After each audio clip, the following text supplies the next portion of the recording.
Hey, welcome to Canhammer, your source for Warhammer from the Great White North. Excuse me while I organize all this equipment. It's Chaos Night. Thanks for tuning in.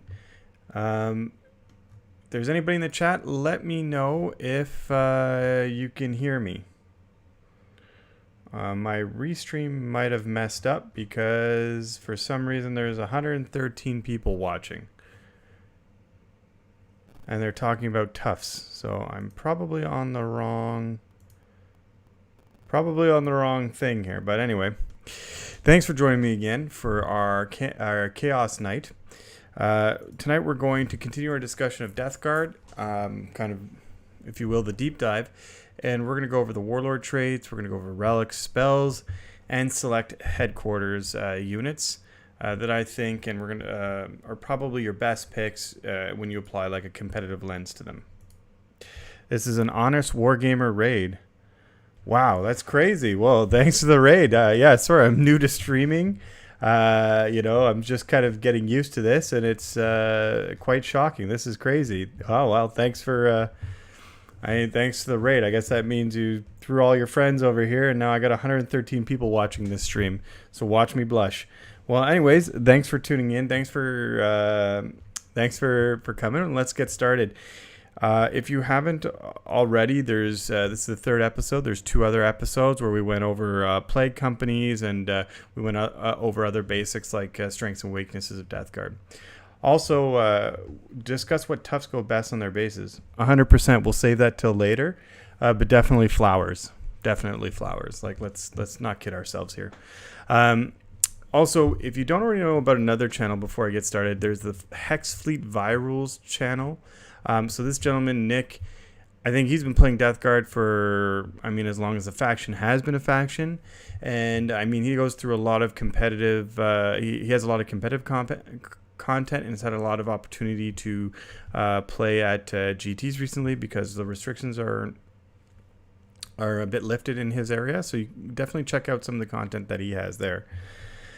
Okay, so let's get fired up here. Tonight we're talking about Death Guard's relics, all that warlord traits and whatever things that I think you should be considering for your competitive army build.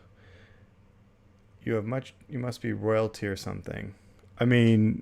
Maybe to some people I'm royalty. This is distracting. I've never had this many people follow the stream. This is pretty funny. All right, thanks. So let's get started on the relics. All right. So there's an interesting thing with Death Guard. You can have basically with your strat to give extra relics. You can have a max of 3 relics, and Death Guard actually does in fact have quite a few good relics. So you're gonna find often that a lot of them are competing. Where you're going to want another one, but unfortunately the other ones are going to be just more important. So a lot of these are good, but just don't hit the good enough.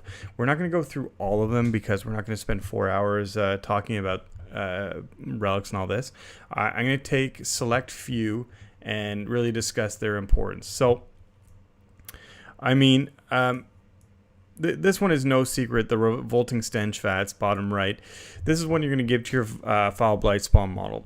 And it basically returns the old rule of 8th edition to this model where he gets a 6-inch aura that models that charge within that 6-inch aura, the enemy models, do not receive any charge bonuses. So that's pretty important. Why? Because, for example, if you have something important within that aura and it gets charged, then necessarily that means unless the other unit has a fight's first ability, that other unit will then have to fight after the unit of yours got charged because based on the sequence, non-chargers, the opponent picks first. So that's pretty important, and that can provide a lot of shelter for your units as you advance from these kind of counter-charge and throwaway units that other players can have. And then another benefit to that might not be immediately obvious is that some armies also get, or some units also get buffs upon, like when they charge, for having charge. So an example is, for example, White Scars. They get Shock Assault. They get their +1 damage on the charge after turn 3. So if they were to fall in, if they were to charge a unit that was within that aura, they wouldn't get those benefits. So you can see like there's more benefits than meets the eye with that revolting steadfast. And I find if you're going to be choosing relics, this is going to be often in your list, because I think you're often going to take a Foul Blight Spawn. He's got the Flamer. The Flamer is very good, and this just adds a level of protection on top of the Foul Blight Spawn's 3-inch Fight's Last ability. Okay, so another one that's worth mentioning is the Toll Keeper. You'll see this in a lot of Death Guard lists with Relic Contemptor Dreadnoughts, the Volkite Cannons. You can also see it with lists that use Blight Lord Bricks, because with all combi bolters. This gives an aura to one of your characters that affects Plague Company core, like those units I just mentioned, and allows them on unmodified hits to score an additional hit. So like that can be very powerful for if you're running double Contemptor. I run a single Contemptor with this, and I find it works really well. So even double Contemptor would work really well. They have 16 shots per model. So on 6s, on average, you're going to get an extra 2 or 3 shots, and then that's 5 or 6, depending on, if you have 2 Contemptor models. And you could end up spiking 6s and end up with a lot of additional shots. And, especially for the Contemptors, on 6s to wound, they do mortal wounds on top of their 2 damage strength 6 guns. If you're taking an Inexorable and you have a unit within contagion range, you can also pop the -1 AP. So, these can be pretty deadly combos. So that's something worth looking at. The Putrid Periapt is another good relic. Unfortunately, I find for my list personally, it's a little harder to fit in, though it is nice. It gives an additional psychic power, and I want that in my Malignant Plaguecaster. And I can heal them because, sometimes they're going to suffer mortal wounds on a miscast, and you're not going to want to spend the CP because you might need it later. It's just I find that one especially competes. But, of course, not all lists are created the same, so you may have the space to put that on your Malignant Plaguecaster, and it might be worth considering. Again, Reaper Glorious Entropy, that one might be for flavor. It's a stronger kind of scythe. It's damage 3 and does some mortal wounds. I mean, that can be cheeky. I don't think you're going wrong using it, but I find a lot of lists that I have there's no room for that one. So let's look at the last of the relics. Okay, so one I find I use is the Plague Skull of Glothilla. The reason why I use the Plague Skull of Glothilla, I put that on, say, a unit of 5-man Blight Lords, or I'll put it on a unit of Death Shroud. It gives them this kind of this button that you can press to deal potentially an absurd amount of mortal wounds. It can get you out of a pinch. I like to use a unit of 5 Blight Lords kind of in the back, holding my objective, kind of protecting my back line. Using their bolters to, take care of small, T3 low save units. And, but sometimes the enemy might, your opponent might want to throw something a bit more substantial in those Blight Lords. And if the Blight Lords don't have, for example, a relic weapon, or if they don't have, the Biologist Putrefier nearby, they can fall a little flat in combat. I mean, they're just either axes or swords, and they either have AP or more strength, but they're just damage 1. I mean, they aren't really going to be as killy as you need. So if the enemy sends something that's more dedicated combat unit to them, they may struggle a little bit. I find that this Plague Skull is a good kind of insurance policy. I've had it before where somebody will send in the Custodes Bite Captain to challenge the Blight Lords on the objective there are, to get rid of them and harass them. So the Plague Skull is a great way of saying, of at least, potentially doing a number of damage. And if you get lucky, you could even just one-shot the Bite Captain with the Plague Skull. Or, for example, if you're not well tuned for flyers and somebody has a flyer and you're deploying, pops a flyer into your deployment zone by trying to bomb you, you can use the Plague Skull to add some mortal wounds onto that. So I find it's always a good insurance, but I don't always use it in every game, but I find that it's always, but I find when I do use it, it's been useful. So, I mean, that's worth considering. I find a lot of these other ones here, the Plaguebringer separating, the Plaguebringer, it's okay, but again, competes. Demon's Toll, you don't see a lot of Noxious Blightbringers. The Fugaris Helm could be handy.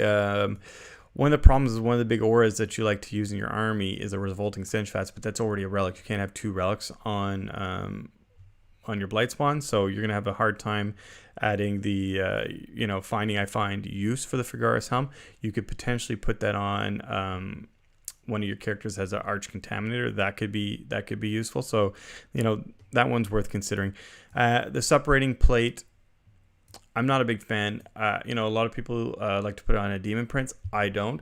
I feel like if your Demon Prince isn't killing, he's not doing his job. You don't need another thing to be tough out there. Like a Demon Prince, you don't need him to be tough. You have the rest of your army's tough. He needs to be kind of fast, scalpel for killing, and the Separating Plate doesn't do that. That's why I run mine with like we spoke about last week, the relic from the Warp Insect Hive from Mortarian's Anvil. I feel that's probably one of the few ways you want to run a Demon Prince. It makes him really killy. You can give him the Feel No Pain Warlord trait. He's got that durability there, and then he's going to do the job and he won't disappoint. The risk with Separating Plate is you could throw him into something, and like I mentioned last week, he'll fail to hit, then he'll fail to wound. You get maybe 1 or 2 through, doesn't do anything, and then the enemy either attacks back or doesn't really care, and then you're like, why did I spend all these points on a Demon Prince? So that's one of those. So that's kind of, that's where we're at with the discussion of relics. If you have any questions, let me know. I'm happy to answer them. I mean, I feel like most lists are going to kind of hover towards the same handful. Your Revolting Stench Vats, probably your Toll Keeper, and then the other one is going to be for flavor, but you're seeing a lot of lists sprinkle in the Plague Skull, and I think it's for good reason. Extra mortal wounds are never a bad idea. Okay, let's talk about psychic powers of spells. Depends on secondary choice. Deeping can sometimes be good at While We Stand We Fight choice, so resilience is good. It is, but I actually am not a fan of While We Stand We Fight for Death Guard. I feel like in Death Guard, you want to be able to use your assets. Our things are too expensive to have them sit back and not do anything. Yeah, it gets you a free 15 points, but at what expense? You're not using those assets really as you want to achieve your primary, to achieve other secondaries. I mean, that's not a hard and fast rule. Like I could be wrong, right? Other players have seen a lot of success against. I've seen a lot of success using While We Stand We Fight with their Death Guard, but I mean, Death Guard struggles into Drukhari, Death Guard struggles into Admech, and you're not going to win those games by sitting back and not using your tools. And yeah, While We Stand We Fight will be 15 points, but they'll be your only 15 points. That's my opinion. I could be wrong. Okay, so spells. So depending on your list, there are lists that run 2 Malignant Playcasters that have 2 spells each. There are lists that run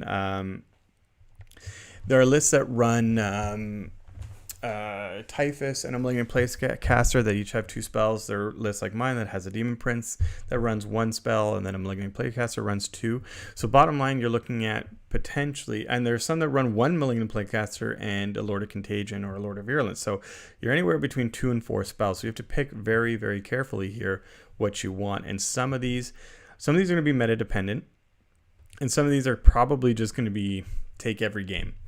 So the first one that I feel like is going to be a take every game is Miasma Pestilence. There are going to be times where you're going to send out a unit.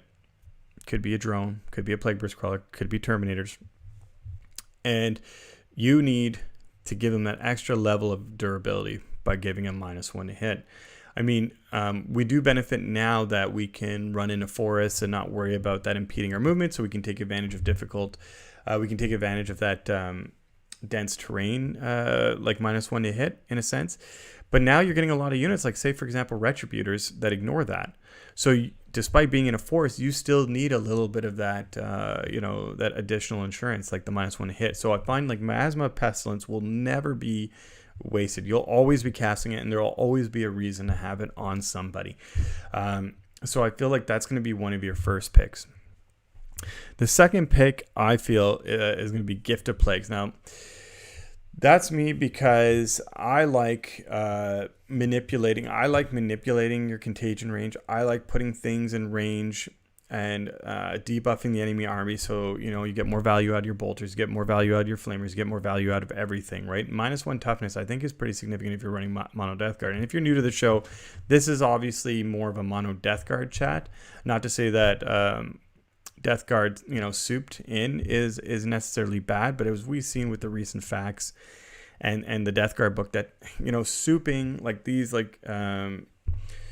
these really effective synergies that exist between Chaos books, I think, are being sunset in with the new 9th edition book. So I like to focus right now on where we're going to go with mono Death Guard, because I don't want to make recommendations to somebody to say, for example, if I would have recommended get a Word Bearers detachment to Warp Time Mortarion, the next week it would have been gone because of the fact, and then those people would have been disappointed. And so, it's up to you. You want to chase the meta and be cutting edge at every tournament every weekend, then maybe that's what you do. If you want something that's more slow and steady, that I think can hang, but you need to be good at the game, then stick with, you need to learn your faction and play it, and, you need to lose, you need to go through the motions, then I think mono Death Guard can get you there. So yeah, the next one, like I said, is Gift of Plagues. I always have that, because thing is, you'll always either have an opportunity to smite or an opportunity to increase your contagion range. And in my list, I have Gloaming Bloat. So there are times where I'm going to put that on another unit using the stratagem Flash Outbreak, and then I'm going to want to extend that. So then, like for example, if I have a drone, I cast, I Flash Outbreak the Gloaming Bloat to the drone, I cast Gift of Plagues on him, and now depending on the turn, you can end up with this 12-inch radius, 24 plus base size diameter of no rerolls. And in some situations, that can force your opponent, if they want their rerolls, to move in areas they don't, or it forces them to suck up that they won't get their rerolls if they live inside of that bubble. So that's why I like it's a good tool. A lot of these spells are just tools. These are not going to be necessarily what wins you the game, but it will give you a little bit of an edge each psychic phase. Now, I feel like the other ones will all be meta dependent. And now, some people might say, why aren't you talking about Putrescent Vitality? That's like one of the best ones. Okay. Putrescent Vitality is also very good. It gives +1 strength and toughness to one of your units. And there are situations that could be very helpful. Having toughness 6 Terminators or toughness 5 Poxwalkers. And if you're running a list where you're really taking advantage of Poxwalkers, like blobs of 20, you might want to cast them on your Poxwalkers, and then now they're toughness 5, and you can put Miasma Pestilence, so that you have you have an OBSEC unit that's reasonably hard to kill because of those buffs.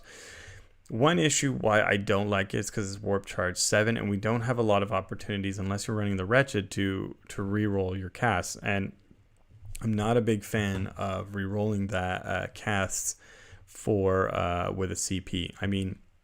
Death Guard have a lot of nice to have strats. They're not exactly crucial. They're not some of those strats like in Admech or in Sisters or in Drukhari where they're just like blow your mind strats, but they're still nice to have, and they're nicer to have than having to reroll a spell. I feel like you just kind of get used to whatever toughness you have in your army, and then plan your game around that. In my opinion. Then you have Curse of the Leper and Plague Wind. Those are both kind of damage dealing spells. One is you roll 7 dice, and above the toughness of that unit, they do a mortal wound. Of course, that stacks well with your contagion, right? So if you put something like say there's a unit of Incubi, you put them within a contagion range of your -1 toughness, and you cast that, there's a good chance you lift 4 or 5. You can even get lucky and lift 6 Incubi just off that spell. That's very good. So you're going to see that spell in kind of a T3, maybe T4, more T3 meta, MSU meta, where there's a lot of little units, because then you get more value out of that. It's Warp Charge 6. You're going to get more value out of that than you will out of Smite. Of course, Plague Wind is kind of similar in the sense that you choose a unit, and these are both within 18 inches and, obviously visible. Actually, Curse of the Leper, one important thing to consider is you select the closest enemy unit, and is Plague Wind and Plague Wind is select one enemy unit. So those are very important distinctions. Curse of the Leper kind of forces your hand a little bit and may make you maneuver more than you're comfortable with to get the unit that you want to get. So that's where you're going to kind of balance. Do I just keep smite because smite is the same thing? And yeah, I might get 2 mortal wounds versus the 4 mortal wounds, but I mean, I'm not losing a spell slot because because of smite. For Curse of the Leper, that might marginally get me a bit more, but it doesn't give me a little bit any more flexibility. So this is why I'm like a bit bigger on Plague Wind recently, and actually Admech and Sisters are the reason why. So Plague Wind is one of those, pick an enemy unit within 18 inches, it has to be visible, and then you roll d6 for each model, and on a 6 you do a mortal wound. I mean, on a unit of 10, you might get a mortal wound or 2, you could spike, get 3, that would be delightful. A unit of 20, that's where you might start to see those value, and of course, as we understand recently, Admech and the Lucius build, you can get some seriously tough Skitarii units. I mean, these are cheap models. Against damage 1, based on mechanical and based on their Doctrina, you can end up with 1 or 2 plus, probably 2 plus save, transhuman, ignoring AP 1 and 2, OBSEC 20-man blob units, and that's hard to deal with, especially with Death Guard. We've got a couple of good shots. We got a lot of little shots that are damage 1 that are just going to bounce off of that. So, we have to, in this kind of Admech meta, we have to start thinking about how we're going to address that. Plague Wind won't save the day, but it'll help a little, at least, I hope. So one of the benefits with Plague Wind, of course, as well, is that it's one of those spells that if you roll a 9 or above, and that's not going to happen every turn, but you might get it once or twice in a game, right? If you roll the 9 plus to cast it, then it's on a 5 or 6. So now if you hit that, and if you get lucky and you hit it early in the game on a unit of 20 Skitarii, then you're looking at potentially eliminating a third of that unit, which can be significant when you're talking about a unit of these of like these Rangers or whatever they're called, Vanguard. You could be looking at lifting 7 models. You could even get lucky and spike it, right? You could end up removing 10 models. I mean, we're not making those guarantees for you, but I think it gives you a lot more options with that matchup, and especially since you're going to be casting anyways, in that situation, it's going to be better than a smite. So those are like kind of the spell. There's Gifted Contagion as well. I didn't mention it's a low cast, and you subtract 1 from the strength and 1 from, same thing if you had upgrades, 1 strength and attack. I feel like it's a cool spell, but we just don't have enough space for it. I mean, some people are going to say, no, it's super good, like against Repentia or against whatever else. I think, even in the Repentia meta, maybe that could work. I just feel that we have other tools that we need, but I could be proven wrong. So there we go. That was our psychic spells talk. Okay. I might be going a little quickly tonight, but we don't need to drone on about everything. So let's talk about Warlord traits. There we go. So Death Guard Warlord traits are interesting. These are going to be a lot depending on your list. There are none here that I would say you're going to see absolutely in every list. But some of the ones that I've been choosing, and I'll explain why. So keep in mind that your Plague Company, the contagion specific to that Plague Company is in a sense a Warlord trait. So, you're going to have that and then the opportunity to have 2 additional Warlord traits if you want to spend the CP on them. Of course, that's if you're taking the Plague Company Warlord trait, but I think most of the time you're taking that Warlord trait, you're taking that contagion. Like if you're taking Mortarian's Anvil, part of it has Gloaming Bloat. If you're taking the Inexorable, part of it is to have Ferric Blight. If you're taking Ferryman, part of it is to have the Droning. So, so that's where you're going to start to look at this with the lens that you're really just going to be getting 2 of them. And I find your Warlord traits are going to center around how you design your army and what you need them for. So let's look at the ones that I think you'll maybe almost never take. And some of these might surprise you. So first is Foul Effluence. That's the one within 6. While an enemy is within 6 at the end of your movement phase, roll d6 on a 4-up, suffers a mortal wound. You could do the Fugaris Helm. You could put him in Ferryman to make it like a 12-inch aura, so that of this warlord at the end of your movement phase, you can organize to get like a bunch of different units and maybe splash mortals across everywhere. But I mean, I feel like that's a long walk to a shallow pond. I mean, you're relying on 4-ups, you spend a warlord trade, and you could potentially be compromising the position of your model just to try to take advantage of this. You got to be careful too, like how some of the choices you make in your list will affect how you play the game, right? And you don't want to feel compelled to make use of something just because you have it. And, you know, like, for example, the Plague Skull Gothilla can be something like that. You might feel like, oh, I got to get it somewhere to throw it. No, you don't need to. And you need that kind of, you need that knowledge, you need that presence to know when to use it and when not to use it. And, you know, when it's okay to not have used it and when it's okay to, like, you know, make a play with it. And I feel the Plague Skull will give you that return on investment when you want to make a play, or most of the time, or I mean, sometimes it'll fall flat and there's nothing you can do, dice or dice. But Foul Influence, I feel like it's almost never going to. I mean, I could be wrong. I just feel like you make a lot of compromises in your list to include that one. Another one that I feel like sounds good on the offset, but it just falls flat is Living Plague. It seems cool that while somebody's within 3 inches of this warlord, they cannot take advantage of aura abilities. It does seem cool. Like, wow, that blows my mind. Except when you play your games, and this is 3 inches, same problem. So you have to be danger close, or you're in there and you're already killing stuff. So, like, I mean, does it really matter?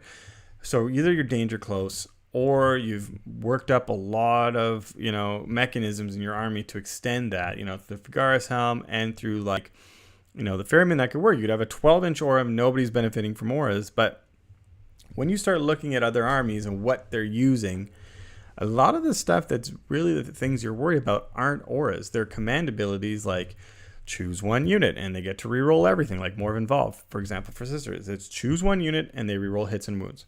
At that point, you can't get rid of it. So, like, sure, you might prevent other units from rerolling ones to hit and wound, and that could be beneficial. But now at this point, you're pretty close to the Sisters. And, I mean, the Sisters with Dominions and with Repentia, they're going to Sacrosancts. They're, you know, they got Mortifiers. They got the new Paragon Warsuits. They're going to trade really well into you if you're just kind of willy-nilly running in there. So, like, I feel like another one of those, like, I don't know if it's going to work. And this is not like, if this was a contagion, okay.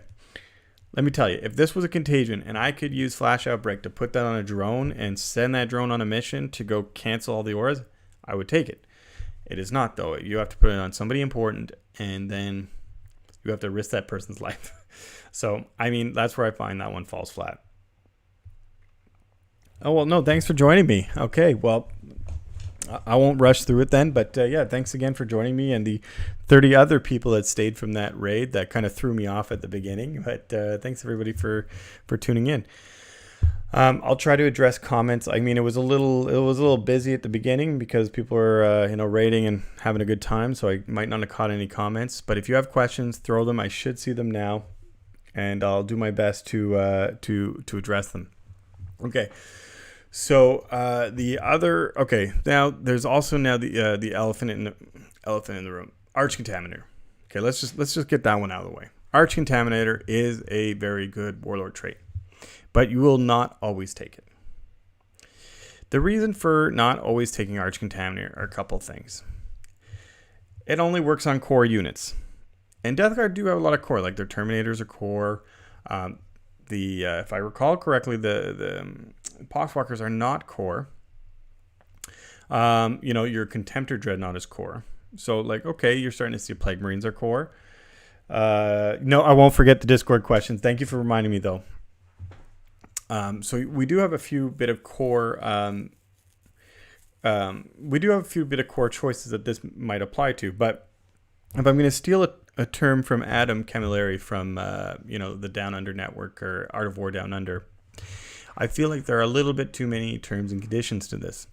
For example, for ranged weapons, they have to be within 12 inches for that to take effects. So, I mean, I try not to get too hung up on the history of rules and the history of models, like what they did in a previous edition. Like that doesn't really matter in this edition. Like what a unit or what a rule did in 7th or 8th doesn't matter to now. We have to look at it like what does it do now and what does it offer now. But at the same time, that means, for example, well, I mean, not only does a Contemptor not have a plague weapon, but you're shooting over 12 inches with it. So this might apply to flamers. But now, I mean, flamers are kind of those nice things. Those extra, like your Death Shroud flamers are kind of those nice things you're going to get in once in a while, or you're going to drop to try to snipe a weak unit or whatever else. It's not something you're going to work to really get together. And like sometimes you have to extend the range on those flamers. Like for example, if you have a 5-man unit of Death Shroud and you've bought the extra flamer and you have 66 strength 3 flamers and you've managed to put the -1 contagion near where you want to shoot, and you've orchestrated this beautiful maneuver, and now you just want to get the reroll wounds, but now you got to extend the range to 18 inches. It doesn't work. It's 12 inches, right? So I feel like that's going to be a nice to have, but you're not going to plan around that 12 inches. That's going to be like, oh, Arch Contaminator happens to be around here. So perfect. Now, the next thing is it allows you to reroll wounds with your plague weapons in melee. This is obviously amazing, right? To reroll wounds, I mean, it's great against units that are transhuman. It's great against high toughness units. That'll be great against that Skatari unit we talked about. One of the issues I'm finding is often when you're going into combat, if you're investing in, like, say, a 10-man, if you're investing in a 10-man Blightlord unit or a 5-man Death Shroud unit, and they get into combat, they already reroll 1s to wound. They're already doing there's not a lot that's going to withstand that meaningfully. Or if they do, you've sort of organized your list around beating them, but you had other ways to get around that, right? Like I feel a lot of people might run into the trap of overloading this like sort of Death Star unit, but Death Stars are tough to pull off when they move 5 inches. You know what I mean? So I find the type of lists that work best for me for Death Guard are like almost an MSU list where you have a bunch of small 3-man units of Death Shroud, a small 5-man unit of Blight Lords. Sometimes they're deep striking, sometimes they're started on the board, but they're not all clumped together, right? So the second that you have that kind of setup, now you're losing a bit of value, right? You're bringing a character with Arch Contaminator to benefit 5 models or 3 models, and at that point, it's like, not only do you lose that like kind of efficiency there, but now you have to organize that whoever is going to go into combat now needs a caddy, like a character caddy, to hang out with them with this warlord trait. So that's where I feel like Arch Contaminator is going to depend on your lists, and it could be very successful. I'm not saying no. I'm just saying you have to be very careful, and you have to understand why you're bringing that and for what reason. There are a couple of matchups, like, if you go into Deathwing lists that have the like unkillable Deathwing Terminators, you're going to want to throw in your Biologist Putrefier with Arch Contaminator with your 10 Blight Lords in there and like just annihilate them. Yes. But then that unit of 10 Blight Lords is not going to do an awful lot against Drukhari, and it's not going to do an awful lot against Admech, and it's not going to do an awful lot against, Harlequins.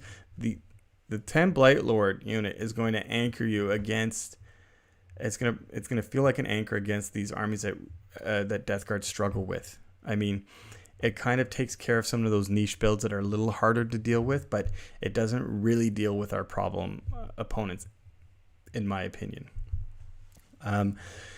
Next, I'm sorry, I could hear my baby crying. So that's if I was a little distracted. Anyway, I think my wife went to go see him.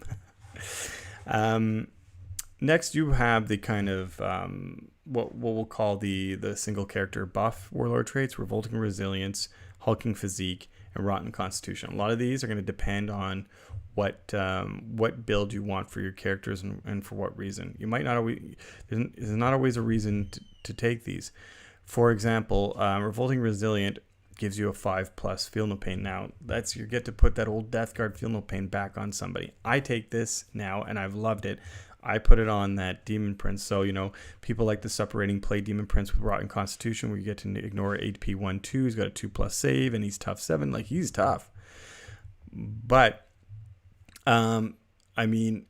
I can sort of get extra toughness by adding Revolting Resilient on him, and then I can put that Warp Insect Hive relic on him. So he's super killy, and he's tough. Like, I had a Demon Prince soak up charges from that killer Succubus, and I've had him soak up from that Archon. He lived and killed them both. He had help from the Foul Blight spawn, but that's, you have all this together. That's why. So a lot of these are going to depend on your build. They're not always necessary, but they can be helpful. Hulking Physique gives your one of your units transhuman. That sort of thing you might use on a Lord of Contagion. Give him an extra wound. Extra wounds are always good. Give him, that transhuman. That might work sometimes if you want to send him out on a mission alone where he's not supported. He might be able to withstand some, las cannons. I feel like that ends up being a little risky, but you can also do Rotten Constitution, gives him a bit more protection. So these are dependent on how you want to build. And honestly, your play style, and as you iterate your list, you're going to understand which ones you prefer. Just like where I came up with, I don't like Last Stand or whatever it's called now. While we stand, we fight, the Last Stand secondary. And I don't like the Separating Plate Demon Prince because he's already pretty tough. I don't need him to be tougher. I need him to kill. And there's nothing more disappointing than sending a Demon Prince in to kill something and he doesn't kill it. Okay, so we went over, what did we do? Let's see. We went over the Warlord traits, we went over the relics, and we went over the spells. Like I said in the previous 2 episodes, those are all to help frame our discussions when we go to build lists and talk matchups. I don't know. This is, I guess, meant to be sort of a class on DG a little bit, kind of a beginner's level class on DG. For mono competitive DG, and then you can use each episode to help build your knowledge base. If you don't play DG, you play against DG, works too. Okay, so now we're going to go over some of the headquarters units, and we're not going to go over every headquarters unit. And if I don't present it, it doesn't mean it's not good. It just means it's not immediately what I feel like you're going to take. Not to say that there are successful lists that don't take the other choices. It's just I feel like those take a little bit more work into including them. So you have to put some thought into them. Let's talk about the one that I feel is going to almost necessarily has to be in list based on construction limitations for Death Guard, is a Malignant Plaguecaster. The Malignant Plaguecaster is an excellent caster for several reasons. He's tough 5, so he's already tougher than most casters, and he's got the -1 damage. So he's going to be able to, take more than a couple punches, unlike, say, for example, librarians or the equivalent sorcerers in other chaos armies. So that's already pretty neat. He's got the Corrupted Staff, which is basically a Force Staff, but it's a plague weapon. And that's pretty cool because, there have been a number of times, say, for example, with my Thousand Sun Sorcerers that got into combat and they throw some, punches and they fail to wound and you don't get to reroll the wound. And you feel like you've wasted your, Force Staff that's got, pretty cheeky D3 damage. So him having that as a plague weapon is already pretty neat. So, just as like a body, he's pretty decent. And he's 95 points. Now, let's have a look. He's got he's also got Blight Grenades, so he's a candidate for the Blight Blight Bombardment, the strat that allows him to make all your 3 characters or 3 models Blight Grenades pistol or Plague Grenades pistol. So he's got Contagions. I find I often put the Contagion Warlord trait on him, like Gloaming Bloat, because he's going to be sitting back with your important units like your Death Shroud or your Blight Lords to protect them, and they in turn will protect him. And then it allows you the opportunity, for example, the situation with my Demon Prince, I can flash out break that onto my Demon Prince, and now I have a Demon Prince that's got a 5-up Involve, 5-up Feel No Pain, and he negates all the rerolls to hits and wounds against him. And if you're within his Contagion range, he'll turn off Overwatch and your ability to set to defend. So that's pretty neat if you want to throw him in there and you're worried about Overwatch. So these are things to consider. He knows 2 spells, can deny 1. So he's going to be your I feel like your buffing spell caddy. And then another rule that honestly it's going to take a while playing Death Guard unless you're smarter than me, which is probably the case. You're going to struggle to remember this rule, but actually it's pretty important because it's a nice little buff, or it's a nice little add-on to this unit that a lot of casters don't get, is if you roll a spell successfully on a 7 or more with him, the nearest enemy unit, not visible. Keep in mind, they don't have to be visible. It's just closest enemy unit suffers a mortal wound. So like when he's throwing a smite, he's throwing, essentially if you roll that smite on a 7, he's throwing a d3 plus 1 smite. If he's casting Miasma of Pestilence, he's also doing a mortal wound. So if you have a unit within 12 inches of him and you cast 2 spells on a 7, one being smite, you have d3 plus 2 mortal wounds on that unit. I mean, that's not bad, right? So I mean, not only based on army restrictions, army building restrictions, are you going to be seeing him, but you might see him for more. You might see more of him just because of, I think, what an efficient model he is. Next, we have Typhus. I am including Typhus because you see Typhus being spoken of in a number of circles. Keep in mind that these initial discussions we're having we're not talking about Terminus S, because that completely changes how we're building our list and whatever. Typhus, if you aren't aware on the latest fact, he's been clarified. Yes, you can put him in it. No, we all knew that. You can put him in a detachment. He won't break your plague company. He just won't get a warlord trait. Bottom line. Cool. One issue is he doesn't get a warlord trait if you don't put him in a Harbinger's detachment. And, sometimes your killy characters or your big characters, you want to add that extra level of, like, Death Guard's an elite army, right? So you need your guys to do their job. I mean, you don't have a lot of throwaway units. You don't have, like, units that you can throw, they can bounce. You're like, okay, I can throw another unit. They need to do their job. So, I mean, not having the ability to do extra, like, have extra toughness or an extra whatever else, that's a little disappointing. Another thing I don't really like about Typhus is that, he's got the 3 damage cleave, which is amazing on 6 attacks. So, like, being able to throw 6 3 damage attacks on enemies is fantastic. However, one of the issues is he suffers a hit penalty using that big attack. So like you're losing that weapon skill 2 on him to be weapon skill 3. So out of 6 attacks, statistically, you're only going to hit 4 times, which, 4 times is great, but it's not, like historically, if he was, you hit him on 2s and then you reroll 1s. That's another issue, right?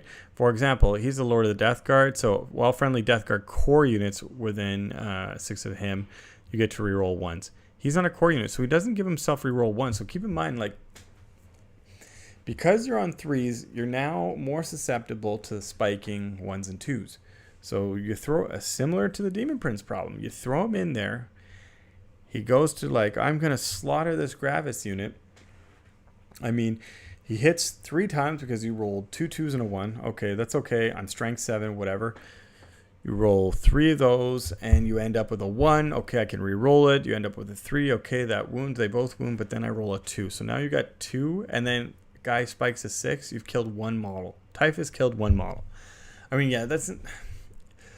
You're going to tell me that's a special circumstance, but it's not all that special, to be honest. That's not a rare occurrence. Is it more likely he kills, 2 or 3, 4 models? Maybe it's more likely, but it's not unlikely he doesn't. And this is where I think Death Guard, we can run into issues with Death Guard, is when we don't consider the unlikely scenario enough, because we don't have opportunities. As a Death Guard player, you do not have a lot of opportunity to correct your mistakes. So you have to set up to make sure the job gets done, because there's nobody coming. Like, you're not Drukhari, you're not Guard, you're not, Admech. There's nobody backfield waiting to take, that model's place. Whoever you send in there has got to get the job done. Consider Death Guard like special forces, right? A Delta Force gets sent in. If they don't get the job done, nobody's coming to help, right? Bottom line. So, he's got other cool, he's got his 4+ invul. He's got the Destroyer Hive, which is a nice cheeky command phase within 6 inches. But, keep in mind, Typhus, turn 1, he's not in combat. Turn 2, he might not be in combat. Turn 3, 4, he might be in combat or within 6 inches. And turn 5, he might be dead.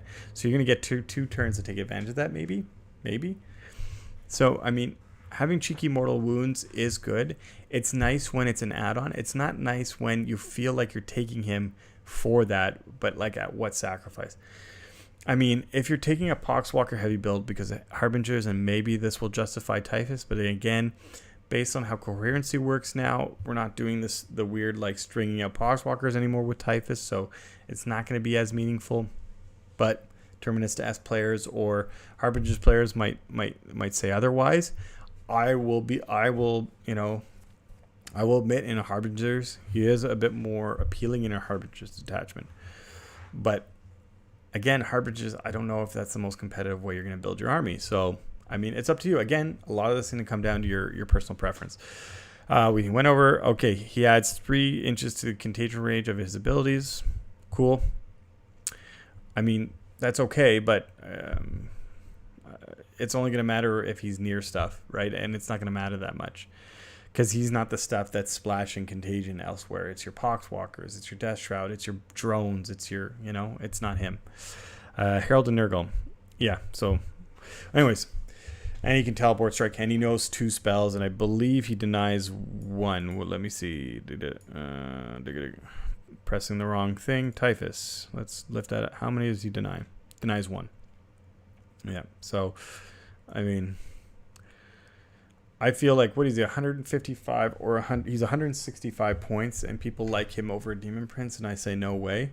The way I set up my Demon Prince, I send him in there, he goes and he kills. Typhus, we don't know if he goes and he kills, right?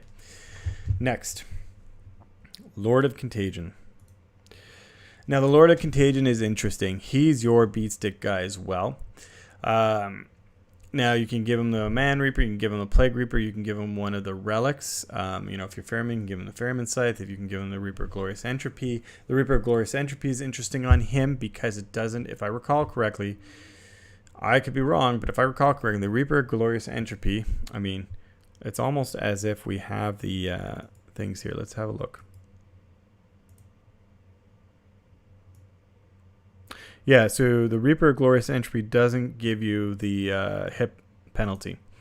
So yeah, you can give him the Reaper of Glorious Entropy. It gives him that 3 damage, that is really nice without the hit penalty, and it also does mortal wounds on a 6. So like, you can give him this. You can give him a Warlord trait, where he ignores 1s, or you give him a Feel No Pain, and like, you've got a pretty killy guy, and he's only about 120 points. Of course, you can also just give him one of these standard weapons and then try to upgrade it with we haven't spoken about them, but the gifts or whatever they're called. I can't remember. You can either upgrade the AP, or you can give mortal wounds. I mean, those are all options, right? I mean, the mortal wounds could be cool because he does like 10 attacks. So he's got that tough 5, 6 wounds, 2 up, standard kind of Terminator Lord body for Death Guard, increased contagion range like Typhus, Terminator armor, and he gives you the rerolls. He's cool because he's cheap. I can see people using him because he's cheap. He's 120 points. Add some relics, you get a reasonably killy guy. One of the issues I have with him, there's only so many points to build your army. So you need each component, especially for Death Guard. There's not a lot of room for error. You need each component to do their job. Now, he'll kill stuff, but only if he gets to touch stuff. And he's only 5-inch move, right? So one of the issues I have with him is he's got his big base, so now he has to either hide behind something or he can be in front of Death Shroud, but there's not a lot of ability to maneuver around your own models because of the size of his base, right? You have to be very clever with your placing, and then you can end up tripping over your own toes. And then if you want to, say, project force with him, I mean, he's not going very far. He's 5-inch move and then 2d6 charge. So, like, and he's not going to be able to move and fly. Like, I mean, he's infantry, so he can... walk through ruins and whatever else, but he can't climb over crates if you have crates. So I feel like he's still restricted movement wise. And again, he doesn't give himself, I mean, you can give him Warp Insect Hive. So this one, unlike Typhus, you can give him a relic and he can have Warp Insect Hive where he rerolls hits and wounds. Which is nice, but then that's happening on, some of these weapons that are 2 damage. I mean, you can give it to the Plague Reaper, which is pretty decent, but then that's on 5 attacks versus the Demon Prince has 6 with his sword and 1 with his claw, right? So he's cheap. Maybe you have points you want to put elsewhere and that's why you want to take him. I just feel like he's going to do a job, but he's at a discount, but it's kind of like you get what you pay for here, right? So, I mean, that's just kind of my opinion on the Lord of Contagion. Lord of Virulence. Now, Lord of Virulence is kind of like the equivalent of Contagion, but he's got a flamer. And his, like, we've got a power fist that's a plague weapon. That's pretty cool. It's damage 2, which is good most of the time. But if you run into things that do -1 damage, like other Death Guard, or, I mean, what's it called? The banner that the Deathwing get, or whatever else, he can fall a little flat. He's got a 2d6 flamer, which can be interesting, in the meta, like the MSU meta that Dark Eldar are bringing, or whatever else. But you're going to be able to place him. You can deep strike him. So he has a cool tool, and I've used him for a while. And you can upgrade his flamer to be like do mortal wounds on 6s, or for every model you kill on a 4-up, you do another mortal wound. Like, those are all very interesting things. And then he can also keep him around your core units that when they make a ranged attack with a plague weapon, you improve the AP by 1 on a roll of 6. So, I mean, that could be good with your flamers. If you upgrade your bolters with the strats, that would be 2 CP. No, it'd be 1 CP. I mean, you can increase the range after having made it a plague weapon for 2 CP. I mean, that could be a nice benefit, but I feel like you're doing a lot for, I mean, having him sit near your bolters for that extra AP, you're spending 120 points to maybe get a little bit of AP once in a while. Like, I don't feel like that's a return on investment. And then the same thing, like, you're kind of trading a killy character, kind of trading some of his, like, ability to kill for that flamer that, I mean, we already have a lot of flamers. You got the Foul Blightspawn. He's got a nicer flamer. You got Death Shroud. I mean, we've already got, you can have Plague Burst Crawlers. You can have the drones that have flamers. Do you really need your Lord to have a flamer? And I'm coming from experience. I've used him a lot. And some people are going to use him successfully. And I haven't completely written him off. I just feel like he's not necessarily always bringing home his value. I could be wrong, but I mean, I could be wrong, but this will depend on playstyle, really. Okay. Demon Prince. This is the last one. And like I said, if you're just tuning in now, these aren't the only choices. There are other ones, like the Chaos Terminator Sorcerer.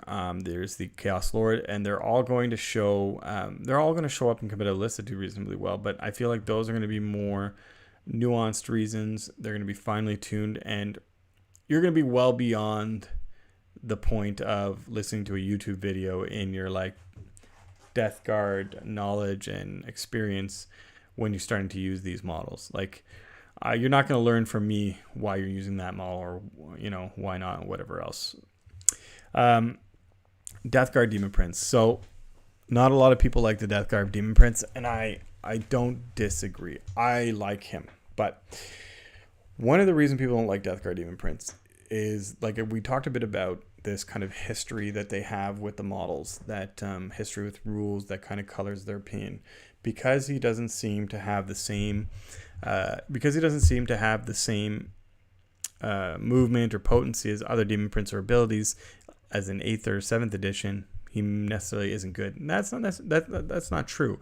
It's not because he doesn't have the same stats as before or whatever, same rules, doesn't make him valuable in the current meta. So let's go over him. He's expensive. He starts off at 150 points, and he doesn't come with wings. He's got an 8-inch move. So, okay, 8-inch move, he's faster than the other options by 3 inches. He's strength 7, so he's stronger. He's tougher. He's got more wounds. He's got more attacks. He's got a higher leadership. This is actually new. He got 1 leadership. And does that matter? Yes, it does. I had a game yesterday against Drukhari where they tried to trap him in combat, and or a Phantasm Grenade Launcher him, actually. Sorry. I mean, you don't need to trap him in combat. He'll just kill whatever.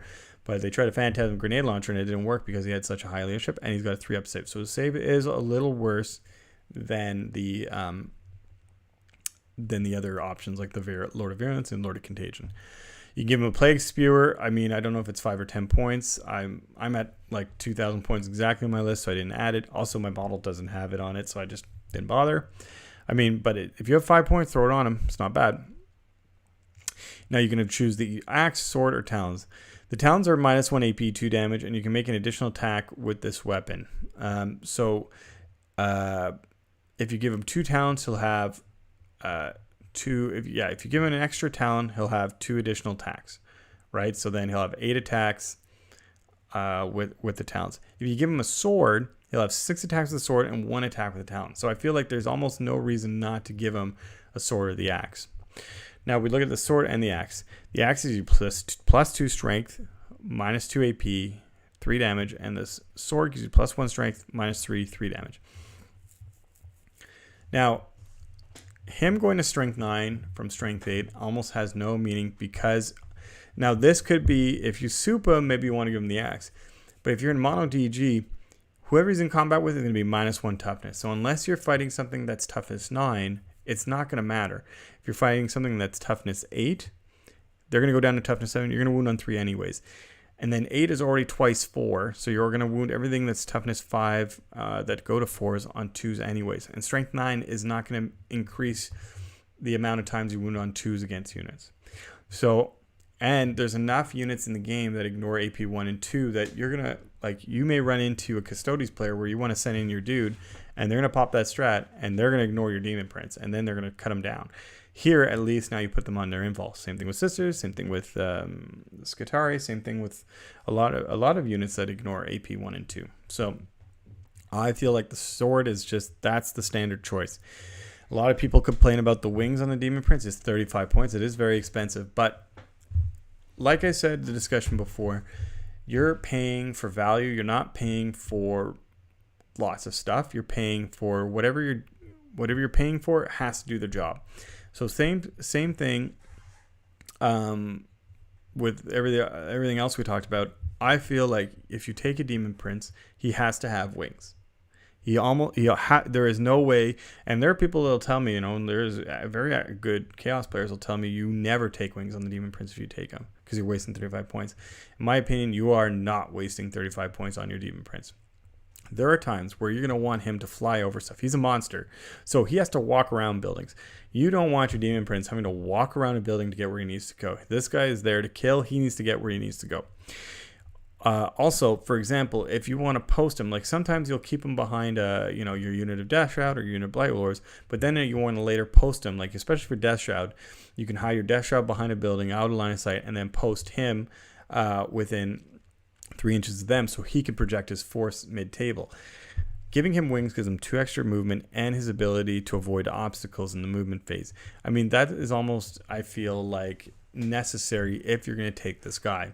And like I said, you're taking this guy because he needs to kill. He's not there to live. He's there to die, but bring a lot of stuff with him.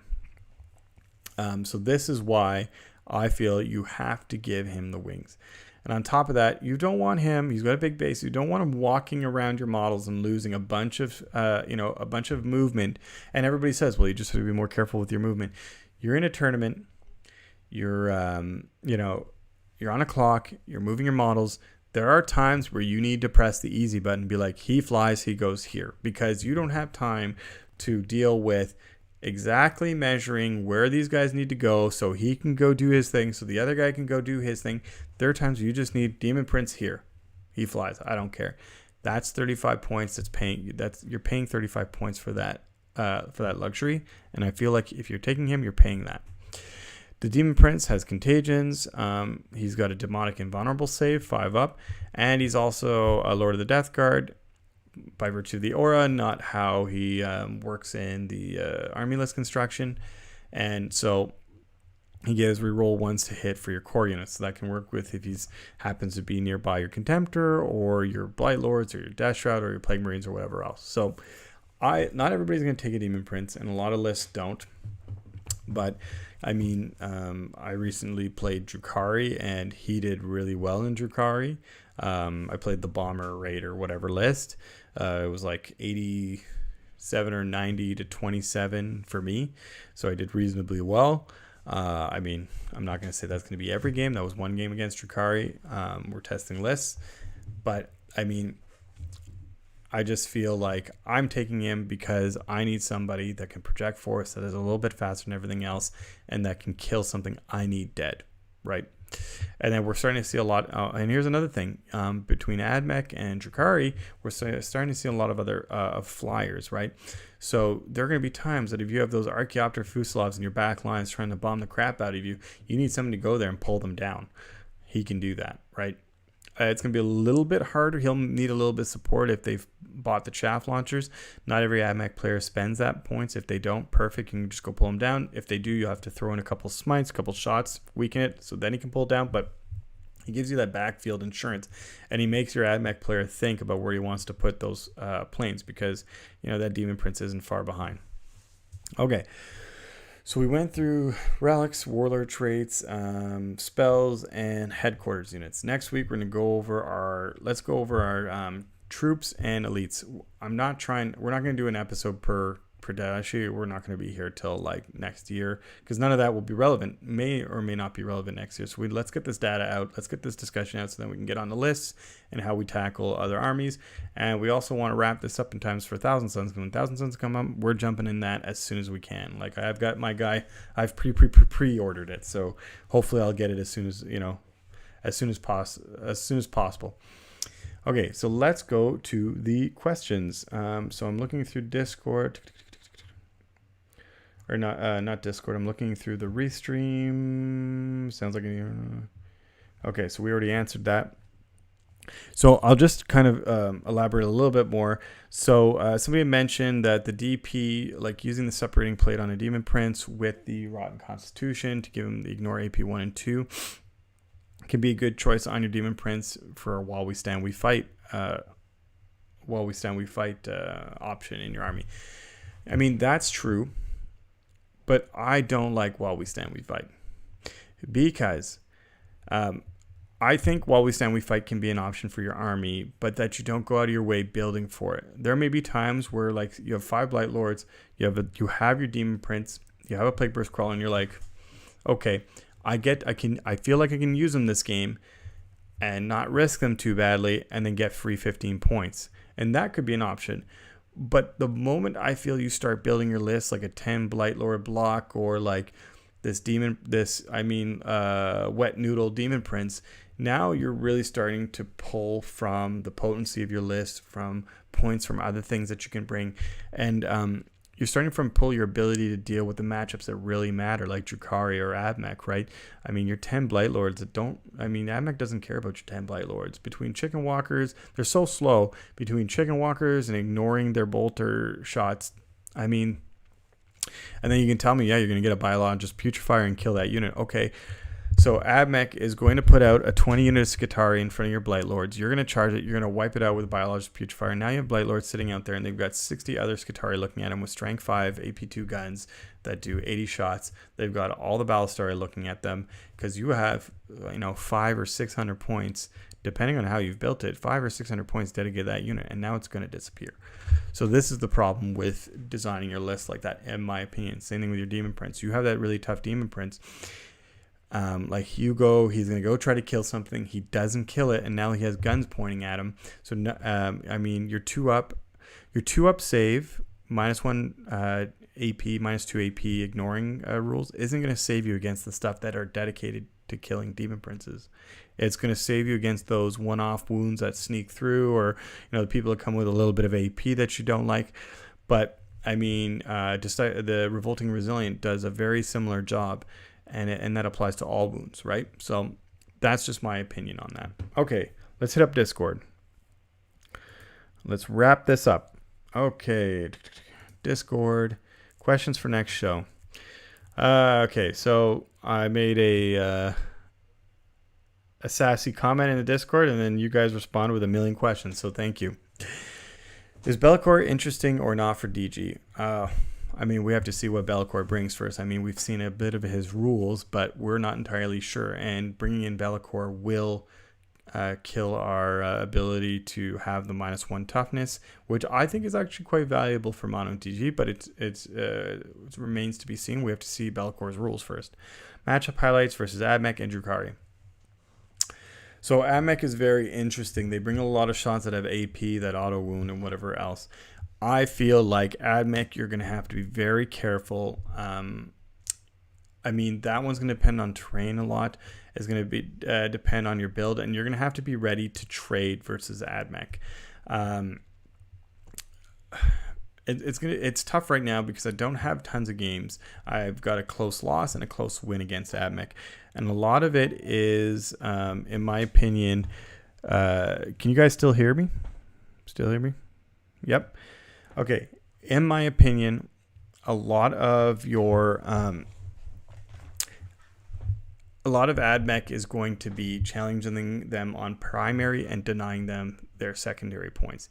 AdMech has a few kind of mobile options that they're going to try to use for stuff like engage. You have to take care of that stuff, right? So like flyers and whatnot.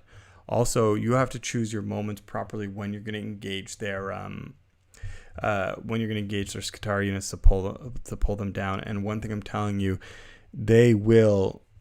those Skitarii units, with their strength 5 AP2 guns and 80 shots, will remove your block of Blight Lords. I mean, they'll remove like half your Blight Lord unit, and they'll remove like your 5-man Death Shroud unit. So I think we really have to see where the meta goes. Right now, I feel like Plagueburst Crawlers are going to help because those help you interact with AdMech. AdMech don't have a lot of, they've got the Scorpius.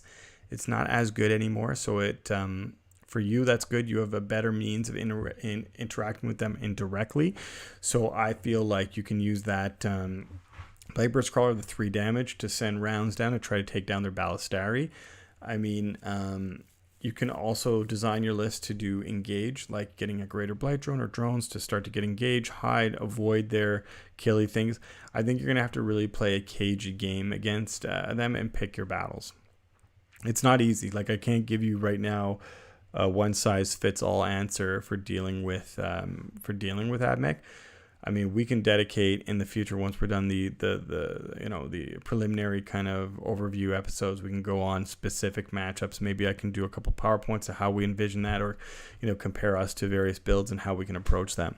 Same thing for Drukhari. I mean, that's going to depend on list. I played against a 3 bomber, the 3 Void Raven bomber with Raiders and the Killer Succubus and Incubi list yesterday. I mean, luckily I went first. They reserved their planes, which I think was a benefit to me. At that point, I feel like Plagueburst Crawlers, I have a Volkite Contemptor, help in that situation because you want to demechanize that army. So what I mean by that is that they have Raiders, you want to get all those elves out of the Raiders. So start getting them walking. And who do you want walking? You want their important stuff walking. You don't want their important stuff to be able to pick and choose where they go. So, I mean, this depends too on where they're placed with respect to objectives. If you feel like, you're in getting a raider with witches is more important because they're about to go get an objective, then you get that. But you got to start demechanizing them. And you got to recognize when they're going to try and trade with you. We do have some ability of withstanding their trades, but not a lot. So you have to be careful. But I feel like the Foul Blight Spawn is going to be useful in this matchup at preventing them from charging you and getting off their shot, getting the witches and the incubi killing your guys. If they charge you, at least you'll have some ability to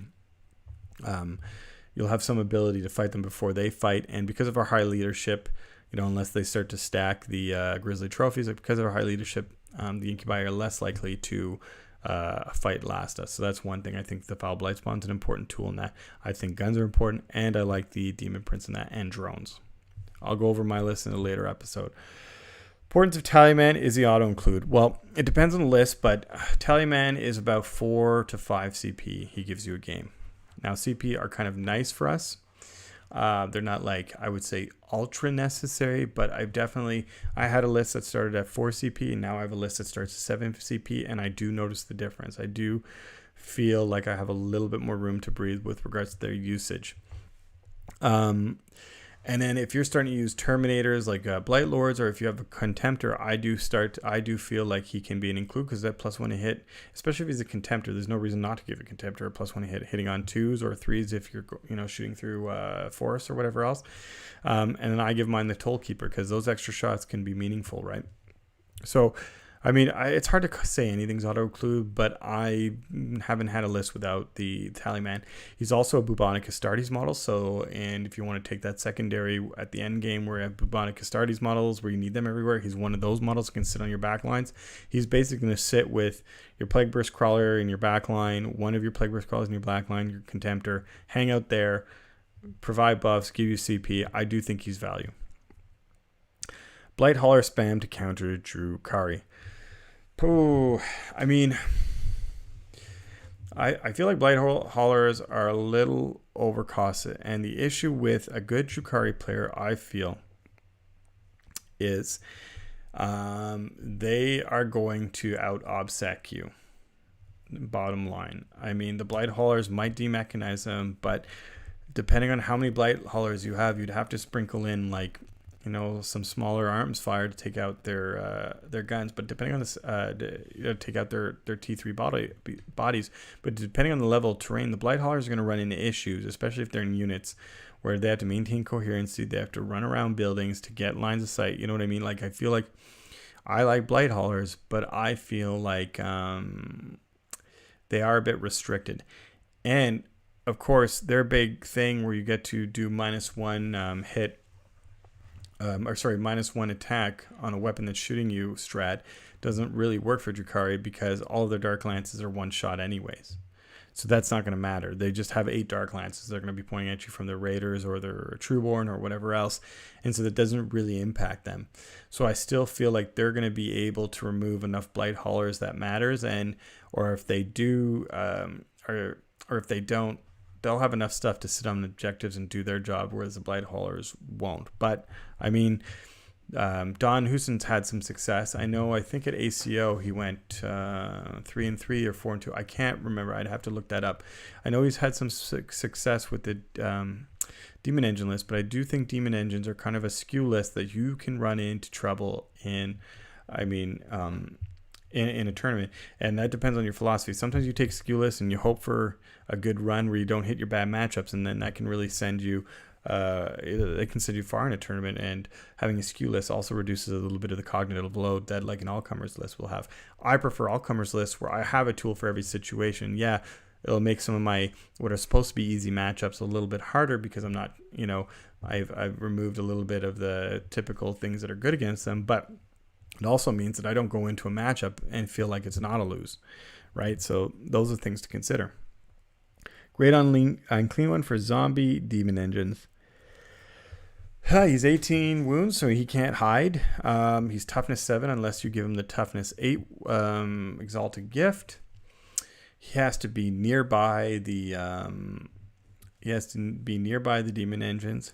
I feel like it's a long walk to a shell opponent, in my opinion. I mean, it is fun to bring back if you have 3 units of 3 haulers. I mean, because that's what it's going to apply to, because there's no demon engine units other than the blight haulers. So it's going to be fun. But now you're looking at blight haulers are 140 points each times 9. 140 times 9. So you got 900 of 36. So what is that? 1,260 points just for the blight haulers plus your the big guy who's another 250. So you have 1,500 points. I mean, 75% of your army to pull off that trick, and it's on a 4-up. And then otherwise he's not doing anything else. I don't know. I don't like it, but somebody could win a major tomorrow and prove me wrong. Thoughts on Terminus detachment? Yeah, Terminus, we're going to save that to another time because it completely changes how we build Death Guard lists. So once we're done all this, we're going to do a Terminus specific episode. Crickets have been vanquished. Thank you. Stupid crickets. Tacos or sushi? I like them both, but I think I'm more of a sushi fan, to be honest. Which Space Marines or Custodes are you more worried about when fielding 3 Plague Burst Crawlers, 3x5 Blight Lords, Poxwalkers, and the usual characters? What would I be? Well, Custodes, all OBSEC, so I feel like the Guardian... So the thing with Custodes is the Guardians, or whatever the shield guys are very good because they have a 3-up invul and a 1-up save, right? So the Blight Lords in combat, unless they have the Putrefier, are going to have a hell of a time getting through those guys. And those guys are OBSEC, right? So Custodes have enough shots to go into and kill all the Poxwalkers and then sit on objectives and be OBSEC. If I was a Custodes player, I'd probably have them. I mean, you're best asking Darren. He's a Custodes player. But I'd say you'd have the shield guys. I'd have a unit maybe of Praetors, of Virtus Praetors, because Hurricane Bolters are great for taking out Poxwalkers. And then I'd of course, have that unkillable shield captain, because he can seriously go cause problems. Because if that Death Card player does the cheeky thing where he tries to leave like the 1 Plague Burst Crawler on his back objective, that shield captain go there and just steal it from him. It's OBSEC, right? Marines is tough to really talk about a specific army because there's so many flavors. Like, I mean, Dark Angels do well. I feel like attack bikes are pretty expensive, are expensive now, but I mean, Death Guard definitely do not like Melta, right? Because for every Melta shot generally that hits a Blight Lord that doesn't get saved on an invul, that's a dead Blight Lord. And we don't have an apothecary. We can't bring them back. I mean, there used to be this convoluted way, but it doesn't work anymore. And so we can't bring back Terminators. So like those kinds of shots really hurt. I mean, Dark Angels similarly, like Weapons of the Dark Age or Plasma, can do numbers on the Terminators. So I mean, I feel like White Scars are very fast. You can build a White Scars. You know, they won't hit as hard, but they'll be able to do the objective game really well. So I mean, you have to be pretty clever there. So I feel like things that put Terminators on their invols, OBSEC can be a problem, right? Because our best OBSEC unit are Poxwalkers, and I mean they're okay, but they're only toughness 4 and a 6 up, feel no pain. So you bring enough shots to get rid of them, they're going to disappear. Also, use cases to get value from the Plague Skull. Catan's Gaz. Yes, thank you. So, we can go over the Plague Skull a little bit more in detail. Why there's more value to the Plague Skull than what initially meets the eye. So stuff like, that's an excellent point. Catan's or Gazgul or, the Bloodthirster with the Exalted Gift. There are models in the game that only suffer a number of wounds depending on the phase, right? So they're limited. Like a Catan, you can only put 3 wounds per phase, no matter how many shots you put in it. And that can be troublesome if you're an all melee army, an all shooting army, or whatever else, right? So that's like kind of a nice insurance policy in that situation where you're looking down, you're looking into the eyes of a Nightbringer and you need to figure out how to get rid of him. So the Plague Skull offers you one or more of those, because it's the movement phase, one more out of phase means of putting wounds on it. So, you throw that on the Nightbringer, likely get 3 mortal wounds, not guaranteed, but likely. Psychic phase, you can probably put a smite on him, get another couple. Shooting phase, throw another couple. And if he's not already dead, go into combat and finish him off. And you can one turn the Nightbringer, which is like a 200 or 300 point model for Necrons. Same thing for Gaz. I mean, Gaz is a very similar story. So that's, I find, one of the excellent uses for the Plague Skull. Like I said before, I'm the type of person that likes to keep, sometimes Blight Lords on the back lines, protect the backfield, but then you can get a pesky, Bike Captain come attack him and try to steal their objective. Well, the Plague Skull gives them some play into that Bike Captain. Plague Skull is good against flyers because it can be hard to interact with flyers if you're not set up for that. I feel like the Plague Skull is just like it is good insurance, and mortal wounds go through almost everything. So that is, it's just a good tool to have. And there are games where I don't use it, but I know there are games that I do use it. Most of the time, I was really appreciative having it. So I feel like we've went through all of the questions from Discord, from all the chats. I mean, we still have 28 people listening, which blows my mind. Thank you very much for sticking around. We're going to wrap this up. Next week, we're going to go over, like I said, the troops and elites. We're going to talk about what we're using, why we're using it, what we're not using. And then we'll follow along the week after, probably fast attack and heavy support. We'll throw in Mortarion at some point in them, maybe the last episode. Maybe we'll tie him in with lists. I don't know. And then hopefully in a couple of weeks we'll hit lists, and we'll talk about lists, and we'll talk about strategies of how we deal with how we might try to deal with some of the meta armies out there right now. So thanks again for listening. Like I said, check out Hexfleet Virals. Nick does a great job going over Death Guard and his recent tournament matches. I'm lining up a bunch of tournaments as we're starting to open up smaller RTTs and GTs and whatever else, so I'll be able to return a little bit more info on those. If you listened to us yesterday, we had Steve on the cast, Steve Joel. He's from 40K Game Changers, part of the Frontline Gaming Network. Please have a listen to that. It's not always competitive focused, but it's just excellent interviews, I think, of prominent personalities in our hobby. That it's nice to see. It's nice just to hear a little bit more of those individuals and kind of their impacts in the hobby. And Steve is just like one of the world's nicest guys. So, I mean, please check out Steve's stuff.